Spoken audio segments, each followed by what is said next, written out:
अस्सलाम वालेकुम नाज़रीन, प्रोग्राम वी टॉक में खुश आमदीद। मैं हूँ आपका मेज़बान मियाँ फराज हुसैन।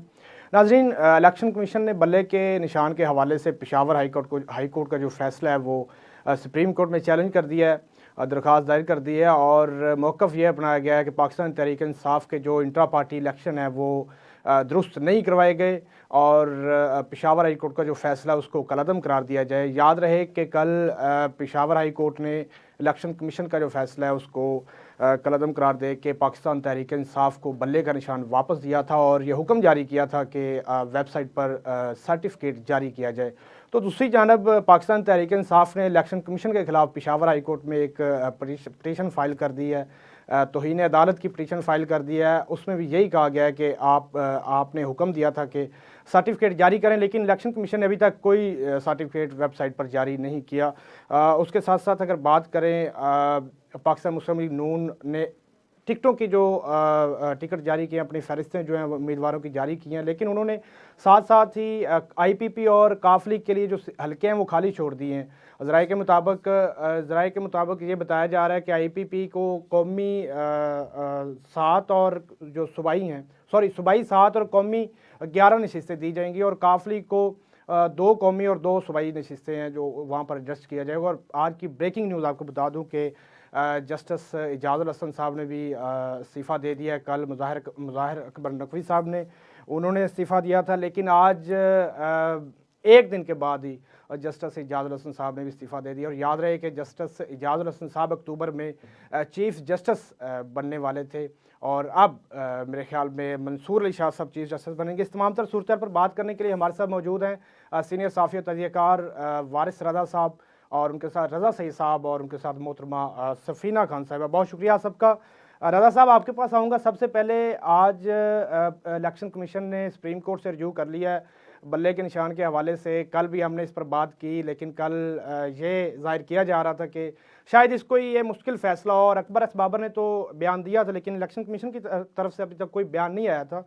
तो आज वो चैलेंज कर दिया गया है। तो क्या अब पाकिस्तान तहरीक इंसाफ को सुप्रीम कोर्ट से बल्ले का निशान वापस मिल जाएगा या फिर कोई मामला और तरफ चले जाएंगे? देखिए जनाब, ये तो होना था, यानी सुप्रीम कोर्ट जो है वो हाईएस्ट फोरम है लीगल पाकिस्तान का, और इलेक्शन कमीशन ऑफ पाकिस्तान जो कि गैर मुतमईन था पेशावर हाई कोर्ट के डिसीशन से, जिसकी तफसीलात भी जारी नहीं की गई।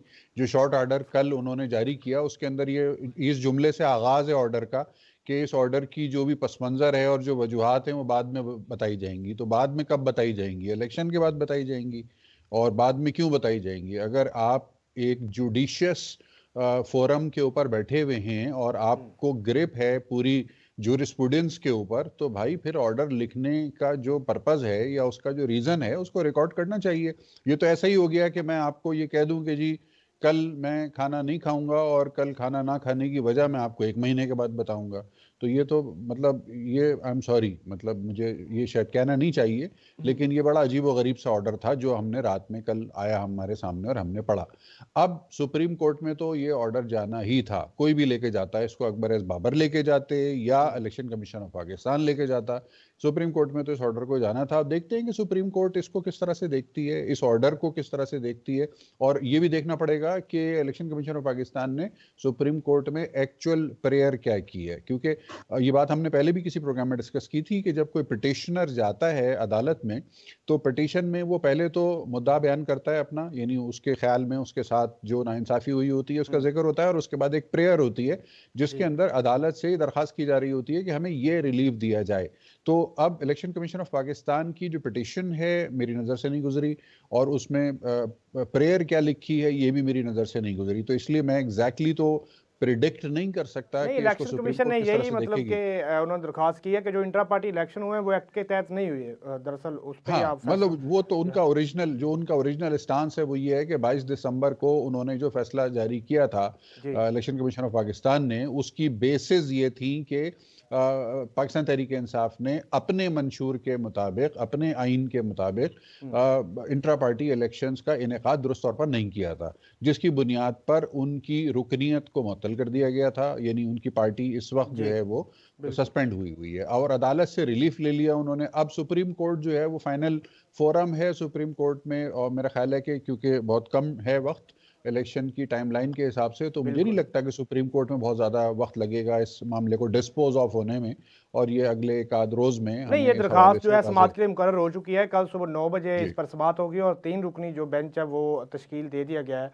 काजी फाजिल साहब की सरबराही में। ठीक है, वारिस साहब आपके पास आऊँगा कि जैसे रज़ा साहब ने फरमाया कि बड़ा ये वाज़ह मौक़िफ़ इलेक्शन कमीशन का कि पाकिस्तान तहरीक इंसाफ ने इंट्रा पार्टी इलेक्शन जो है वो दुरुस्त नहीं करवाए, तो अगर कल पाकिस्तान तहरीक इंसाफ को ये फेस करना पड़ा तो पाकिस्तान पीटीआई के पास ऐसा क्या मजबूत मुद्दा होगा जिसको इंट्रा पार्टी इलेक्शन को वो फेस कर पाएंगे या डिफेंड कर पाएंगे अदालत में? देखिए फराज, एक थोड़ा सा मुझे टाइम ज़रूर दीजिएगा, इसलिए कि मैं आज अपने नाजरीन को ख़ास तौर से कुछ चीज़ें बताना चाह रहा हूँ जी ज़रूर, इलेक्शन कमीशन के ऑर्डर के मुताबिक। देखिए, ये 11 सफ़हात का ऑर्डर है 22 दिसंबर का, और इसमें 15 पटिशनर है, और 15 पटिशनर के इस ऑर्डर में बहुत तफसील से ये ऑर्डर है। 11 सफ़हात मैंने आप के आज के प्रोग्राम के हवाले से पूरे के पूरे मैंने पढ़े हैं जी। और उसमें उन्होंने बुनियादी तौर से प्ली लिया है कि इलेक्शन एक्ट 2017 जो है उसका सेक्शन 215 के तहत उन्होंने जो है वो ये नल एंड वाइट करार दिए हैं इनके इलेक्शन, यानी जो भी इंट्रा पार्टी इलेक्शन है। अच्छा, उन्होंने उसकी दलील ये बनाई है कि इंट्रा पार्टी इलेक्शन जो है वो आपके 2019 का जो कॉन्स्टिट्यूशन था यानी पीटीआई का, उस कॉन्स्टिट्यूशन से भी मुतजाद है, यानी तजाद रखते हैं, यानी उससे उसके खिलाफ जो है ये पार्टी इलेक्शन है।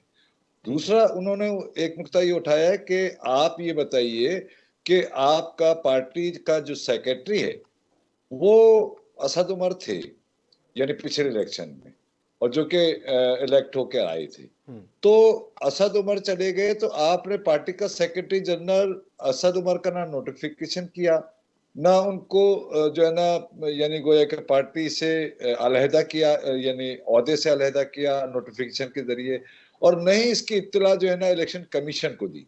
तो आपने किन बेसिस पर जो है ना उमर अयूब साहब को जो है ना वो सेक्रेटरी जनरल बना दिया?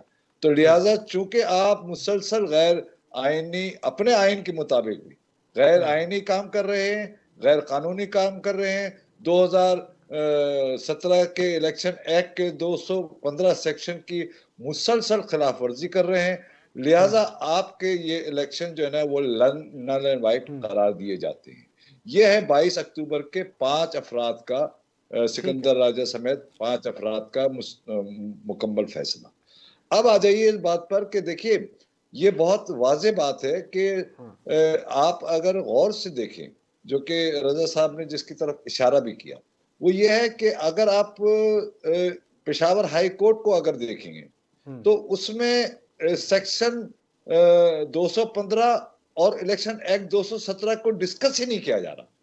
यानी आप ये देखिए, वो सिर्फ बल्ला बल्ला बल्ला बल्ला बल्ला बल्ला बल्ले बल्ले बल्ले हो रही है।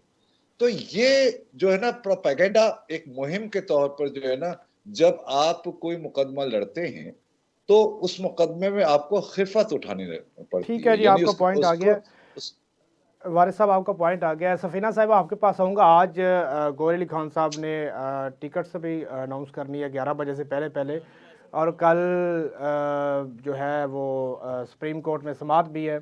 तो आप क्या कहेंगी, क्या सुप्रीम कोर्ट से कोई रिलीफ मिल जाएगा इनके लिए? क्या रास्ता बाकी इनके पास? शॉर्ट जो आप चाहूँगा, क्योंकि इसके बाद बहुत अहम टॉपिक हमने डिस्कस करना है अभी। सफीना साहिबा, आवाज आ रही है आपको? ओह अच्छा, आई थॉट लाइक कि आपने कहा कि ब्रेक के बाद। जी अस्सलाम वालेकुम फराज जी, मैं तो बहुत दिनों से लिख रही थी कि पीटीआई को बल्ला मिलना है या नहीं मिलना, इसका फैसला जो है जो सुप्रीम कोर्ट से ही होगा, लेकिन पेशावर हाई कोर्ट से मिला तो भी इन्होंने बड़ा जश्न मनाया, पर फिर भी था कि इनको रिलीफ फाइनल जो है वो सुप्रीम कोर्ट से ही मिलेगा, क्योंकि वही फाइनल जो है डेस्टिनी है किसी भी फाइनल डिसीजन के लिए। तो ये नीचे के हाई कोर्ट जो होते हैं, ये तो आप बार्गेनिंग टैक्टिक्स हो सकते हैं कि इधर उधर फेंक दी बॉल, लेकिन फाइनल जो डेस्टिनी थी वो सुप्रीम कोर्ट ही। तो ये इट वाज वेरी ऑब्वियस कि वहीं जाएगा फैसला, क्योंकि पीटीआई को जिस तरह से इतना इजी पीजी नहीं देंगे। मैंने आपको कल भी जैसे कहा था कि इतना इजी नहीं है जिस तरह से पीटीआई को लग रहा है। सुप्रीम कोर्ट में जाएगा, बल्ला मिलेगा या नहीं मिलेगा, उसके लिए हम, मुझे और आपको और बहुत सारे पाकिस्तानियों को पहले हमारे जो चीफ जस्टिस हैं काजी फायज ईसा, उनकी बातें सुनना पड़ेंगी। वो हमें बताएंगे कि किसी ने सरदार अपने नाम के साथ लगाना है नहीं लगाना, किसी ने जो है मी लॉर्ड कहना है या नहीं कहना। उसके बाद जो उनका फैसला होगा वो महफूज कर लेंगे, और फिर आपको चंद दिनों के बाद पता चलेगा कि फैसला यस और नो में आया है। मोस्ट प्रोबेबली मुझे ऐसे लग रहा है कि अगर न्यूट्रल फैसला होगा तो पीटीआई के पास बल्ला रहेगा। मुझे ठीक है जी। रजा साहब, आपके पास आऊँगा कि अभी कल जस्टिस मुज़ाहिर अकबर नकवी साहब उन्होंने रिज़ाइन किया, इस्तीफ़ा दिया, और आज जस्टिस एजाज हसन साहब ने भी इस्तीफ़ा दे दिया है। दो बड़े इस्तीफ़े आ चुके हैं जो बड़े उहदों पर फाइज थे, और जस्टिस एजाज हसन साहब उन्होंने अक्टूबर में चीफ जस्टिस भी बनना था, तो अचानक मतलब कि उनका भी एक इस्तीफ़ा, कितनी बड़ी बुनचाल है ये? देखें, बात यह है कि सुप्रीम जुडिशल काउंसिल एक फोरम है पाकिस्तान का जिसमें जजेस से मुताल्लिक या जजेस की सर्विस मैटर्स या जिसको आप मिसकंडक्ट से रिलेटेड मामलात कह लीजिए, उन मामलात की सुनवाई होती है सुप्रीम जुडिशल काउंसिल में। सुप्रीम जुडिशल काउंसिल वैसे तो सुप्रीम कोर्ट ही उसमें ज़्यादातर उसका हिस्सा होता है, लेकिन तमाम हाई कोर्ट्स के जो सीनियर तरीन जजेस हैं वो भी उसका हिस्सा होते हैं, और ये एक निस्बतन बड़ा फोरम होता है जिसके अंदर डिसाइड किए जाते हैं वो तमाम रेफरेंसेस के जो भेजे जाते हैं किसी भी हाजिर सर्विस जज के बारे में, चाहे उसका ताल्लुक हाई कोर्ट से हो या सुप्रीम कोर्ट से हो। नकवी साहब का कल जो इस्तीफ़ा आया वो काफ़ी हद तक ऑन द कार्ड इसलिए नज़र आ रहा था कि नकवी साहब के अगेंस्ट जो रेफरेंस सुप्रीम जुडिशल काउंसिल में इस वक्त ज़ेर इल्तवा है, उस रेफरेंस को उन्होंने सुप्रीम जुडिशल काउंसिल में उसकी समाअत को एक पिटिशन के तहत चैलेंज किया था सुप्रीम कोर्ट में।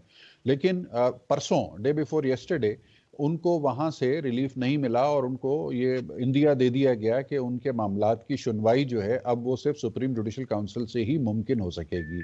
अच्छा, नकवी साहब ने इस पर ये रास्ता इख्तियार किया कि वो मुस्ताफ़ी होकर घर चले गए। अच्छा, मुस्ताफ़ी होकर घर जाने, जो कानून है आपका वो ये कहता है कि अगर कोई आला अदालत का जज इस्तीफ़ा देकर घर चला जाता है बाई चॉइस, तो उसको उसका यानी उसका स्टेटस जो है वो एक रिटायर्ड जज वाला समझा जाता है। उसके नाम के साथ साबिक जज भी लिखा जाता है, उसको पेंशन और मराहत और दीगर जो भी कानून के तहत एडमिसिबल हैं वो सब उसको पर्क्स एंड बेनिफिट्स मिल जाते हैं।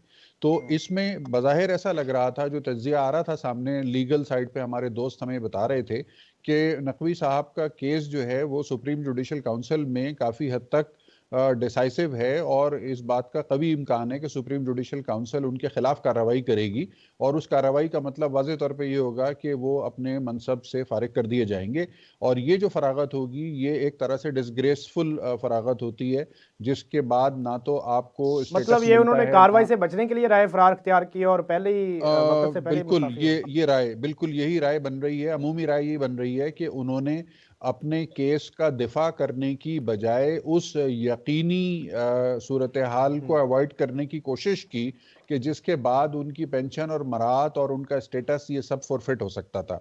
तो इसलिए तनकीद का निशाना भी बन रहे हैं वो। इसी तनाजुर में आज जो ये बड़ा इस्तीफा आया है, इनके हवाले से भी इतलात मौजूद हैं कि कोई बहुत स्ट्रॉन्ग रेफरेंस जो है वो इनके लिए भी तैयार हो चुका था, और इनको भी ये बात वाज़े तौर पर नज़र आ रही थी कि वो रेफरेंस अगर पुटअप हो जाता है तो इनकी जो नौकरी है ना सिर्फ वो ख़त्म होगी बल्कि डिसग्रेस हो जाएंगे ये भी। तो इन्होंने भी वही रास्ता इख्तियार कर लिया और इस्तीफ़ा देके घर जाने को तरजीह दे दी। इसको बहरहाल एक मामूल की कार्रवाई समझा जाए, इसको कोई पॉलिटिकल, मैं ज़ाती तौर पर इसको कोई पॉलिटिकल मैनूवरिंग नहीं समझता, इसलिए कि आला अदालतें जो होती हैं वो उनको पॉलिटिक्स से या इवन जो पार्लिमानी पॉलिटिक्स होती है उससे इस्तिस्ना हासिल होता है, उससे मुबर्रा होते हैं। लेकिन अगर बदकिस्मती से पब्लिक ओपिनियन कोर्ट्स के अंदर कुछ मुंसिफीन को इस तरह की नेगेटिव ओपिनियन लोगों की बन जाए उनके बारे में कि जी ये फलां जज साहब जो हैं ये फलां फैसले के मेमार हैं या फलां फैसले में इनका कलीदी किरदार था, तो in the court of public opinion फिर वो लोग मुतनाज़ा हो जाते हैं। और ठीक है। बदकिस्मती से ये दोनों जजेस जो हैं ये कोर्ट ऑफ पब्लिक ओपिनियन में काफ़ी टाइम से मुतनाज़ा चल रहे थे। ठीक है वारिस साहब, आपके पास आऊँगा। दो बड़े जज, सुप्रीम कोर्ट के बड़े जज जो मुस्ताफ़ी हो गए हैं, कल मुज़ाहिर अकबर नकवी साहब और आज जस्टिस इजाज़ुल हसन साहब। जैसे रज़ा साहब ने भी कहा कि उनके ख़िलाफ़ भी एक रेफरेंस तैयार हो रहा था, और बिल्कुल इतलात यही है कि उनके ख़िलाफ़ भी एक रेफरेंस तैयार हो रहा है। गालबन वो पहले किसी कंपनी के वकील रहे हैं और बाद में कोई मामला तो उनके साथ ऐसे हुए हैं, और काफ़ी लंबा चौड़ा रेफरेंस तैयार हो रहा है। तो क्या आप भी समझते हैं कि राय फरार इख्तियार की गई है, जो आज भी इस्तीफ़ा है? क्या कहेंगे इस वाले से? जी अच्छा, सही दुरुस्त लफ्ज़ इस्तेमाल किया आपने, राह फरार का। लेकिन उस राह फरार को फरार होने नहीं दे रहे। आज जस्टिस मंसूर अली शाह का बहुत अहम जो है रिमार्क्स हैं, उसी रिमार्क्स पर जो है ना यानी कल की कार्रवाई दोबारा 11:30 बजे चलनी है। वो रिमार्क्स ये हैं सुप्रीम जुडिशल काउंसिल के हवाले से कि कोई भी अगर जज जो है वो, चूंकि वो जज सुप्रीम कोर्ट होता है पूरा, यानी सुप्रीम कोर्ट की क्रेडिबिलिटी के साथ जो है ना उसको जज माना जाता है, तो लिहाजा चूंकि स्टेक पर जो लगी है वो सुप्रीम कोर्ट की क्रेडिबिलिटी लगी है, लिहाजा उस डिसक्रेडिट करने वाले जजेस को कोई मराहत नहीं मिलनी चाहिए, उनको कोई जज नहीं लिखा जाना चाहिए। ये आज उनके रिमार्क्स हैं, और न ही उनको कोई बेनिफिट्स जो है ना दिए जाने चाहिए। लिहाजा इसका फैसला जो है ना वो जरूर होना चाहिए, और उनके इस्तीफे की वजूहात भी जो है ना वो आकर बयान करें। तो इसीलिए उन्होंने कल उनके वकील को, ख्वाजा हारिस को, और ये जो हमारे मुज़ाहिर नकवी साहब हैं, इनको भी यानी वहां पर जुडिशल काउंसिल में आने का कहा है। अब ये कल आते हैं या नहीं आते ये जाहिर है कि कल ही पता चलेगा। लेकिन जो आप जस्टिस एजाजुल हसन वाली बात कर रहे हैं, तो जस्टिस एजाजुल हसन के हवाले से मैं रजा साहब से बिल्कुल मुत्तफिक हूँ कि पब्लिक ओपिनियन में ये हमेशा से 4 से 5 जज बड़े मुतनाज़ा रहे हैं, और ख़ासतौर से जस्टिस एजाज तो बहुत ज़्यादा मुतनाज़ा रहे हैं, और इनके जितने भी फैसले हैं वो यकतरफा या किसी के फेवर के हवाले से ही, जो कि शायद के पसंदीदा होंगे किसी ज़माने में, वो अब नहीं रहे। लिहाजा उन्होंने नविश्ते दीवार को पढ़ के कि हमारा क्या हशर होने वाला है, मेरा ख्याल है कि उन्होंने ये फैसला किया है, राह फरार जिसको आप कह रहे हैं। लेकिन मैं नहीं समझता कि सुप्रीम कोर्ट जो है ना इतनी आसानी से इनके मराहत या इनके जो प्रिविलेजेस या इनको जस्टिस लगाने की इजाजत देगी। मैं नहीं समझता ये बात। ठीक है, बहुत शुक्रिया, आपको पॉइंट आ गया। वक्त हुआ यहाँ पे एक छोटे से ब्रेक का, और मिलते हैं ब्रेक के बाद। Welcome back in we talk. नाजरीन, आपको बताता चलूँ कि जस्टिस इजाज़ुल हसन ने 2 दिन पहले एक इख्तलाफी नोट भी दिया था, मतलब कि मुज़ाहिर अकबर नकवी साहब के ख़िलाफ़ जो कार्रवाई हो रही थी उस हवाले से उन्होंने इख्तलाफ का इजहार किया था। और सफ़ीना साहब, आपके पास आऊँगा कि क्या ये पहले ही तय था कि अगर मुज़ाहिर साहब इस्तीफ़ा देंगे तो उसके बाद फिर इजाज़ुल हसन साहब इस्तीफ़ा देंगे, मुस्ताफ़ी होंगे वो भी? अभी की सिचुएशन को देखूं, जिस तरह से वन साइडेड स्टोरी है कि जी इनके खिलाफ तय था, ये बहुत करप्ट थे, ये ऑल ऑफ अ सडन हुआ है, ये पॉलिटिक्स से दूर रखें। तो मरियम नवाज शरीफ साहिबा का वो ट्रक पकड़ के जलसों में कहना है कि ये ट्रक के हम 4 पहिए पंचर करेंगे, मुझे वो भी याद रखना चाहिए। और जब जस्टिस बंदयाल जो हमारे चीफ जस्टिस थे साबिका, उनके वक्त में भी ये था कि इस पूरी लॉट को निकालना है जजेस को, और जस्टिस मंसूर अली शाह को जो है पाकिस्तान का चीफ जस्टिस बनाना है। तो उस वक्त भी इस काजी फायजीसा साहब जो हमारे करंट चीफ जस्टिस है, इनका नाम भी उस ग्रुप में शामिल था कि ये पूरी की पूरी लॉट जो है वो घर भेजी जा रही है। फिर ऐसा क्या हुआ कि बंदयाल साहब ने वो चीजें आगे परसू नहीं होने दी, इन जजेस के खिलाफ नहीं आगे केस को परसू होने दिया। और अब जब हमारे ये वाले चीफ जस्टिस आए हैं और इन्होंने आते ही वो जो पुरानी पड़ी हुई थी चीजें उनको उठाया, दोबारा से कपड़ा शपड़ा मार के रिफ्रेश करके दोबारा टेबल पे सजा दिया। और फिर अगर मुझे ये बताएं कि अगर कोई पाकिस्तान की हिस्ट्री में ये रिवायत नहीं है कि लोग अगर किसी पे इल्जाम लगता है और वो घर इस्तीफा देकर चले जाते हैं तो वो लोगों को अचंभे की चीज लगती है, जबकि सिविलाइज मुल्कों के अंदर अगर किसी के ऊपर इल्जाम लगता है तो वो रिजाइन देके ही घर जाता है।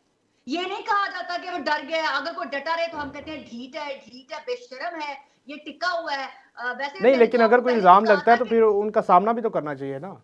तो सामना वो कौन सा भाग गए हैं, उन्होंने कौन से शट कर दिए दरवाजे के, आपने मेरे पे इल्जाम लगाए हैं तो मैं नहीं आऊंगा अदालत में। जा रहे हैं ना, वो पेश हुए ना, जवाब दे रहे हैं। मैंने भी उनका एक लेटर देखा है जिसपे उनकी बेटी की फीस देने के ऊपर भी उनके ऊपर इल्जाम लगा, उन्होंने वो पूरी फीस तक पे की हुई का भी लेटर लगा दिया है। तो वो भागे तो नहीं है, ये कह देना कि जी उनको बख्शा नहीं जाएगा। भाई केसेस से फैसले तो हो रहे हैं।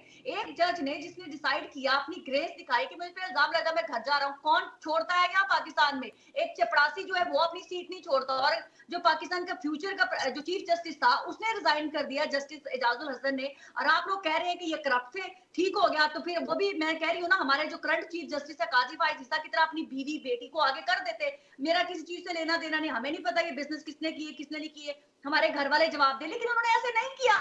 वो करें तो ठीक है, ये करें तो गड़बड़ है। ये इस्तीफा दे के घर चले जाए तो ये गड़बड़ है। अगर कोई इस्तीफा दे के ना जाए, आपने कोई रसीदे भी ना दे सके, अपने बीवी बच्चों को आगे कर दे, तो वो बड़ा बहादुर था। ये क्या है, समझ से बाहर है ये चीजें। ठीक है, आपका पॉइंट आ गया। रजा साहब, आपके पास आऊँगा वापस कि पाकिस्तान तहरीक इंसाफ ने इलेक्शन कमीशन के खिलाफ जो है वो तौहीन अदालत की दरख्वास्त दायर कर दिया पेशावर हाई कोर्ट में। तो क्या आप नहीं समझते कि इलेक्शन कमीशन को अगर अदालत ने हुक्म दिया था फौरी तौर पर सर्टिफिकेट जारी करने का, तो इलेक्शन कमीशन को जारी कर देना चाहिए था सर्टिफिकेट? चैलेंज करना या ना करना ये तो बाद का फैसला था ना। हाँ, ये बड़ा टेक्निकल सवाल है आपका। यानी एक अदालत है, एक फोरम है, उसकी तरफ से एक इंस्ट्रक्शन इशू होती है और उसके ऊपर अब पिटीशन में कोई जाता है नहीं जाता, लेकिन उसकी जो कंप्लाइंस है वो एक आइन और कानून के तहत उसके ऊपर फॉलोअप होना चाहिए।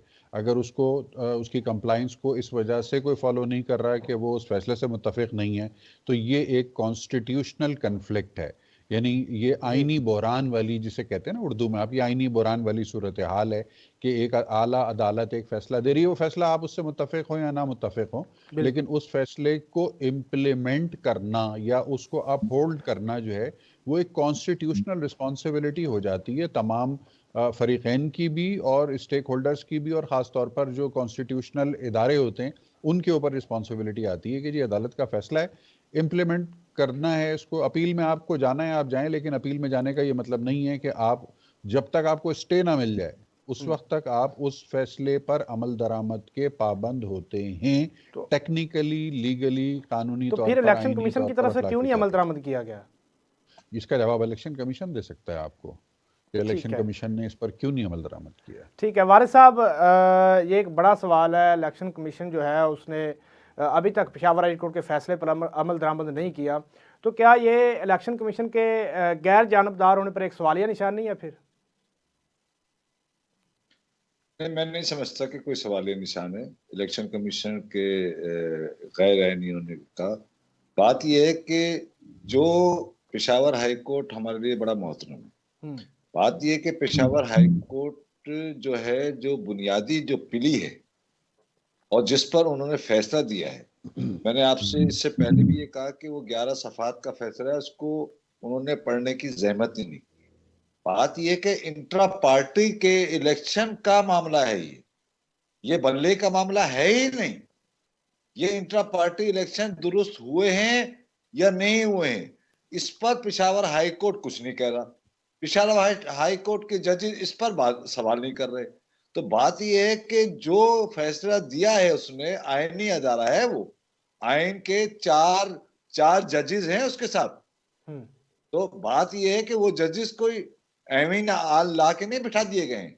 तो सूरत हाल ये है कि 4 जजेस का फैसला, 5वां चीफ जस्टिस, उसका फैसला जो कि है वो ये है कि सेक्शन 215 की खिलाफ की इन्होंने काम किया है, 2017 के इलेक्शन एक्ट के खिलाफ काम किया है, उस पर आप गुफ्तगू नहीं कर रहे और आप कह रहे हैं कि इंट्रा पार्टी इलेक्शन का सर्टिफिकेट जारी किए। तो वो क्यों करे? वो आईनी इदारा है, वो अथॉरिटी रखता है। आपको पता है कि इलेक्शन कमीशन का जज जो है, इलेक्शन कमीशन का मेंबर जो है ना, वो जज की हैसियत रखता है। वो कंटेम्प्ट भी कर सकता है, कंटेम्प्ट का फैसला भी कर सकता है और किसी को जेल भी भेज सकता है। तो ठीक है, आप लेकिन उनको अदालत का ये फैसला है, अभी उन्होंने चैलेंज किया सुप्रीम कोर्ट में, कल ये पता चलेगा वो फैसला दुरुस्त था या नहीं, लेकिन अमल दरामद तो उसका करना चाहिए था ना। डिवीजन बेंच का फैसला सुनाया गया इसका बेहतरीन, पेशावर। देखिए मेरी बात सुनिए, मेरी बात सुनिए, आईनी और कानूनी पोजीशन को समझिए। रजा साहब शायद कि मेरे ख्याल है कि उसको चीजों को बहुत ज्यादा एहतियात से काम कर रहे हैं। मैं आपको बताऊं, बात ये है कि कानूनी पोजीशन ये है कि जो फैसला मुझे मंजूर ही नहीं, जो फैसला जो है ना आइन और कानून के खिलाफ है, तो मैं अगर उस पर इम्प्लीमेंट मतलब करता हमारे हूं जजों तो ने मैं ये फैसला आइन और कानून के खिलाफ दिया है, कैसे कह सकते हैं कि मुझे मंजूर नहीं है, खिलाफ अदालत दिया है। फैसला दे देती है, यही तो एक मैं कह अदालत रहा हूं, फैसला दे देती है कि यही ये तो मैं फैसला कह रहा गलत हूं, है, तो मैं कैसे कह सकता हूँ ये यही मैं फैसला कह रहा हूं। मुझे मंजूर नहीं है। यही तो मैं मैं, तो मेरी बात यही सुने, इलेक्शन कमीशन यही कह रहा है। फराज मैं तो इसको उसको समझने की चैलेंज कर कोशिश सकता करें। हूँ ना, मैं डायरेक्ट उनको तो नहीं कह सकता तो मुझे चैलेंज मंजूर किया नहीं है है, ना, लेकिन उससे नहीं पहले मुझे नहीं चैलेंज किया इम्प्लीमेंट है भी करना मंसूर होगा का। ना फिर। अरे सर वो एक दूसरे कंटेम्प्ट में चले जाएंगे, कानूनी तौर से दूसरा कंटेम्प्ट करेंगे, वो आइन के वायलेशन कर रहे होंगे, एक गैर आईनी फैसले को मानकर आइन की वायलेशन कर रहे होंगे। तो इलेक्शन कमीशन क्यों वायलेशन करे? इसीलिए उसने मदद ली है सुप्रीम कोर्ट से जाकर। काइंडली आप इस बात को अंडरस्टैंड करें। ठीक है, ठीक है, सफीना साहब आपके पास आऊँगा। वारिस साहब ने तो कहा जी ये फैसला ही गैर आईनी है, इसको उन्होंने साफ इनकार कर दिया है कि जी हम नहीं मानते। और आप क्या कहना चाहेंगे इस हवाले से, अब जो उन्होंने तजिया पेश किया वारिस साहब ने? अगर मैं मोहतरम वारिस साहब की बात मानूं तो फिर तो उनको सुप्रीम कोर्ट भी नहीं जाना चाहिए था, क्योंकि वो तो उनकी पोजीशन तो बिल्कुल राइट है, वो जो चाहे वो कर सकते हैं, वो ना दें, उनको कह दें कि नहीं हम इश्यू करते, हम नहीं मानते जो पेशावर हाई कोर्ट का फैसला है, हम खुद इतनी अथॉरिटी रखते हैं कि हम उसके अब फैसले को ये उड़ा सोचे के रख अगर सकें। उन्होंने सुप्रीम कोर्ट का फैसला भी ना माना तो फिर क्या होगा? मैं वही तो कह रही हूँ ना, जब वो इतने पावरफुल है, इलेक्शन कमीशन के जो एक मजिस्ट्रेट लेवल के जज हैं, वो इतने इतने पावरफुल है कि वो सुप्रीम कोर्ट के जो हाई कोर्ट के फैसले भी नहीं मान रहे, तो फिर वो सुप्रीम कोर्ट क्यों क्या क्या करने जा रहे हैं? वो बता सकते थे कि हमें कहीं जाने की जरूरत नहीं है, पीटीआई खुद जाए, हम नहीं मानते सुप्रीम कोर्ट का जो पेशावर हाई कोर्ट का फैसला है, हम नहीं दे रहे आपको बल्ले का निशान, भाड़ में जाओ तुम लोग गैर आईनी काम हम नहीं कर सकते। वो क्यों भागते भागते सुप्रीम कोर्ट चले गए? फिर अगर इलेक्शन कमीशन इतना ही पावरफुल है तो वो तो पीटीआई को भाग भाग के जाना चाहिए था। मेरे ख्याल से डेफिनेटली इलेक्शन कमीशन ने गैर आईनी काम किया है। जब एक जो पेशावर हाई कोर्ट ने फैसला दे दिया था, उनको वो अपहोल्ड करना चाहिए था उनका डिसीजन। फिर अगर वो जा रहे हैं तो वो उनकी कॉल है, वो जाए, जरूर चैलेंज करेंगे, वो उनका आईनी इख्तियार है, कानूनी तौर पर भी वो उनका हक था। लेकिन टिल नाउ जब तक वो फैसला सुनने के लिए फैसला नया नहीं आ जाता, बल्ले का निशान जो है वो पाकिस्तान तहरीक इंसाफ के पास इलीगली है। अब ये कह देना कि वो उनका इख्तियार है, वो माने या ना माने, ये बिल्कुल गैर आईनी और गैर कानूनी बात है। हाँ, अगर सुप्रीम कोर्ट से ये फैसला आ जाता है कि हम जैसे पेशावर हाई कोर्ट का फैसला जो है कल अदम करार देते हैं और हम वापस उसी पोजीशन पर ले चले जाते हैं जो इलेक्शन कमीशन की थी, वो है नया फैसला। अभी तक तो बल्ले का निशान कानूनी तौर पर इलेक्शन कमीशन को आपको देना है, ऑर्डर हो चुका है कि आपने ये निशान उनको देना है। अब ये इलेक्शन कमीशन की मर्जी है कि वो हाथी जो बना हुआ है कि अंडा दे बच्चा दे, ऐसा नहीं हो सकता। ये फिर किस किस्म का खिलवाड़ कर रहे हैं पाकिस्तान में? अब कल को वो किसी और को भी फ्यूचर में कोई ऐसी पाकिस्तान की अगर वो कोई अदालत फैसला दे देती है या इलेक्शन कमीशन ये फैसला दे देता है कि हम 8 फरवरी को इलेक्शन नहीं करवा रहे, फिर क्या होगा? फिर क्या होगा?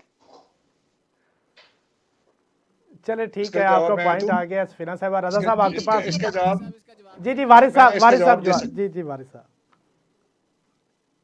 इसका जवाब मैं दे सकता हूँ। जी जी दें, जवाब बात दें। ये है कि मेरी बात को फराज साहब समझने की कोशिश कीजिए। मैं ये कह रहा हूँ कि जो इलेक्शन कमीशन है ना, वो ये कह रही है कि हमने जो डिसीजन दिया है उस पर पेशावर हाई कोर्ट ने कोई गुफ्तगू ही नहीं की है, लिहाजा वो गैर आईनी फैसला है और गैर आईनी फैसला मानकर हम अपने ऊपर ये चार्ज नहीं लगवाना चाहते कि कोई हम गैर आईनी फैसले को इम्प्लीमेंट करें। ये ठीक है जी, आपका पॉइंट आ गया। रजा साहब, क्या जैसे वारिस साहब कह रहे हैं कि इलेक्शन कमीशन ये कह रहा है कि ये गैर आईनी फैसला और हम इसको मानना नहीं चाहते, तो क्या ऐसे मतलब कि हो सकता है कोई भी कहे कि जी ये फैसला मुझे मंजूर नहीं है, मैं नहीं मानूंगा, लेकिन आपके पास हक तो ये है ना कि आप अपील कर सकते हैं, आप उसके खिलाफ रिव्यू दायर कर सकते हैं, आप उसके खिलाफ सुप्रीम कोर्ट में जा सकते हैं, लेकिन इम्प्लीमेंट तो करवाना पड़ेगा ना, अदालत का फैसला है, कैसे उसको हम डिनाई कर सकते हैं?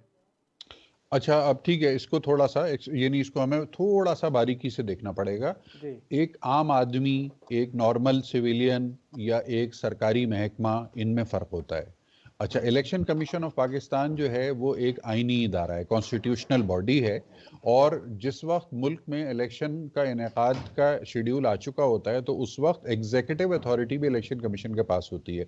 यानी in other words, transfer, posting और अपॉइंटमेंट जैसे जो मामलात होते हैं सरकारी अफसरान के, वो भी इलेक्शन कमीशन की अप्रूवल से होते हैं। तो इलेक्शन कमीशन इस वक्त कानूनी तौर पर खुसूसी इख्तियारात का हामिल हो जाता है कि जब इलेक्शन का शेड्यूल अनाउंस हो जाए। ऐसे में हाई कोर्ट का, यानी जो वारिस साहब ने जो मौक़िफ़ पेश किया है, मैं उसको थोड़ा सा एलैबोरेट कर रहा हूँ कि हाई कोर्ट के ने जिस तरीके से इस केस को एक्सपेडाइट किया है, उस एक्सपेडाइट करने के प्रोसीजर के ऊपर इलेक्शन कमीशन ऑफ पाकिस्तान की रिजर्वेशन है, और वो उस रिजर्वेशन को कॉन्स्टिट्यूशनली रिमूव करवाने के लिए सुप्रीम कोर्ट के पास गए हैं। बसूरत दीगर वो ये भी कर सकते थे कि नहीं जनाब, आपका तो फोरम ही नहीं है, तो हम आपकी बात सुनने के पाबंद नहीं है, इसलिए बराए मेहरबानी आप इस कार्रवाई को खत्म कर दें। ये नहीं हुआ। यानी वो एक इससे ज्यादा बड़ा कॉन्स्टिट्यूशनल क्राइसिस हो जाता कि अगर वो यानी आमने सामने आ जाते एक दूसरे के, तो वो ज्यादा बड़ा कॉन्स्टिट्यूशनल क्राइसिस हो जाता। ये उससे निस्बतन एक दर्जा कम का, लेकिन कॉन्स्टिट्यूशनल क्राइसिस बहरहाल ये भी है कि एक हाई कोर्ट जो है वो एक डिसीजन देकर बैठी हुई है, और उस डिसीजन की इम्प्लीमेंटेशन आप जिस तरह से निशानदेही कर रहे हैं कि नोटिफिकेशन वेबसाइट पर अपलोड नहीं हुआ, तो वो इस हद तक उसकी इम्प्लीमेंटेशन ना होने का जो निशानदेही आपने की है वो बिल्कुल एक वैलिड आर्ग्यूमेंट है, और उस पर सवाल बनता है। हाँ, ये और बात है कि उसकी इंटरप्रिटेशन हर एक की अलग अलग हो सकती है, अपने अपने व्यूज हो सकते हैं, आइन और कानून को समझने की अपनी अपनी विजडम अलग हो सकती है। तो उस हिसाब से जजेस की ओपिनियन भी बाज मामलात में अलग होती है, ठीक है अदालतों की रजा ओपिनियन भी साहब, अलग होती है। जी ठीक है।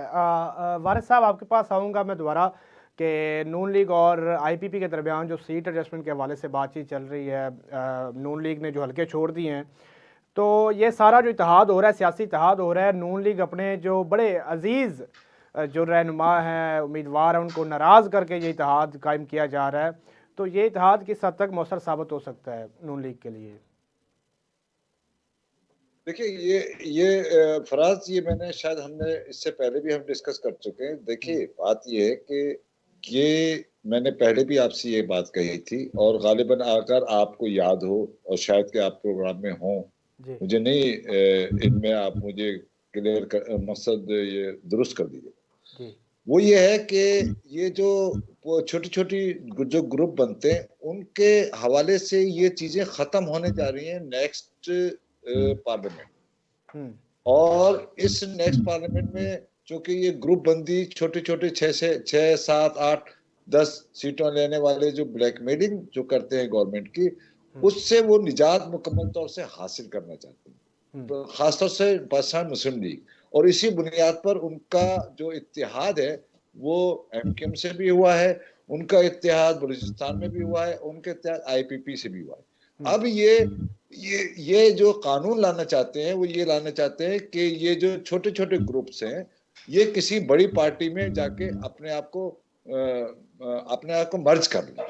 तो इस हवाले से ये जो इत्तेहाद है, इसको आप यानी मुस्तकबिल का जो वो कानून साजी होने जा रही है, उसका एक हिस्सा है ये।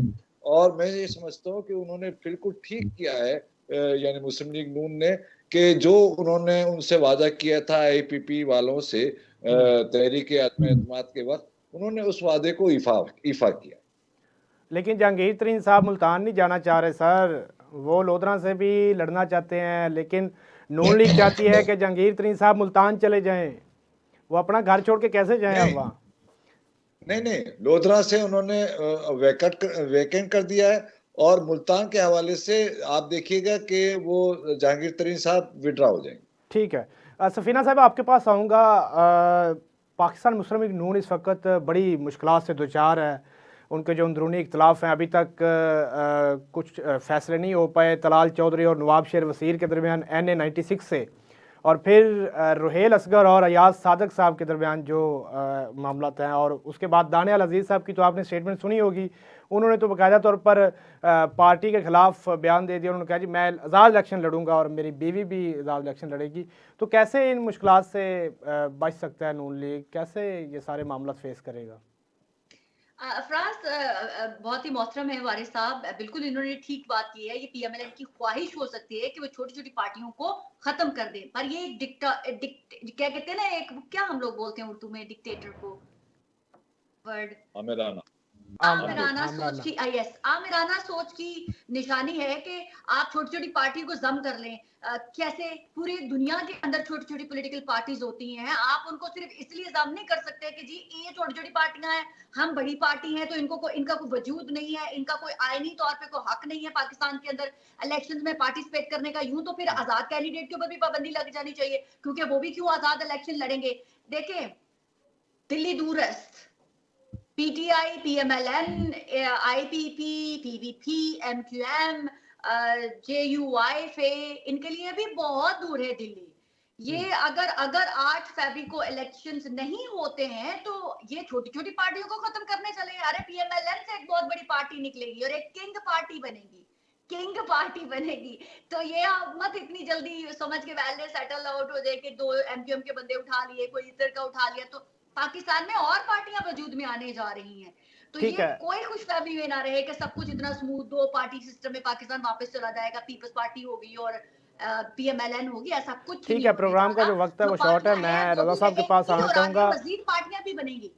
ठीक है रजा साहब, दानियाल अजीज़ साहब को नून लीग जो है वो मुतमिन नहीं कर पाई, उनको कन्विंस नहीं कर पाई। उन्होंने आज़ाद सियासी इलेक्शन लड़ने का ऐलान किया है, तो ये उनके हल्के में यानी 75 में नून लीग के लिए मुश्किलात नहीं होगी, वोट जो है वो डिवाइड हो जाएगा और दूसरी पार्टी के लिए ये फ़ायदेमंद हो सकता है? बिल्कुल वोट डिवाइड होगा। दानियाल साहब की अपनी एक कॉन्स्टिट्यूएंसी है और उनका एक अपना उनकी फैमिली है, मतलब उनकी फैमिली एक बहुत ही इन्फ्लुएंशियल पॉलिटिकल फैमिली में शुमार होती है। और सिर्फ मैं ज़ाती तौर पे जानता हूँ, मतलब वो एक कोई रिवायती वडेरा टाइप के या जागीरदार टाइप के लोग नहीं है। उन्होंने लोगों के लिए काम किया है अपनी कॉन्स्टिट्यूएंसी के लिए। और महनाज अकबर अजीज साहिबा जो उनकी ज़ौजा हैं, जो अभी पिछले टेन्योर में नेशनल असेंबली की रुकन भी थी, उनकी बड़ी खिदमात हैं। उन्होंने यानी जेंडर इश्यूज़ के ऊपर बड़ा काम किया है और अबव द पॉलिटिकल लाइंस किया है। हालांकि हुकूमत तहरीक इंसाफ की थी, लेकिन महनाज अकबर अजीज साहिबा ने पार्लियामान के अंदर सबको साथ लेकर चलने वाले लोगों में उनका शुमार होता है। तो मेरा ख्याल है कि ये नून लीग का एक पॉलिटिकल लॉस होगा अगर ये फैमिली उनसे कट जाती है और ये अलग से इलेक्शन में जाती है। तो I will see it as a political loss to the PMLN. इससे उनके ख़ानदान को इतना नुकसान नहीं होगा जितना पीएमएलएन की मकामी सियासत को उनके हल्के में नुकसान होगा। ठीक है, क्योंकि देखा जा रहा है ना, आज एहसन इकबाल साहब का भी बयान आया उस हवाले से। उन्होंने कहा जी दानियाल अजीज़ की बजाय जिनको टिकट दिया है वो बहुत शरीफ लोग हैं, मतलब कि बड़ी एक दूसरे के खिलाफ बातें चल रही हैं। ठीक है, एनीवे बहुत शुक्रिया आप सबका। जी मैं एक चीज दानियाल अजीज के बारे में, जैसे रजा साहब ने बताया कि वो अपने एरिया में वो बदमाश नहीं है, वो बहुत ही शरीफ और वो बहुत ही, उनकी मिसेज का बड़ा उस एरिया में होल्ड है कि वो बहुत पढ़ी लिखी खातून है। तो ठीक है, बहुत शुक्रिया आप सबका, बहुत शुक्रिया। प्रोग्राम का जो टाइम है वो ख़त्म हो चुका है और इसी के साथ इजाज़त दीजिए अपने मेज़बान को। अल्लाह हाफिज़।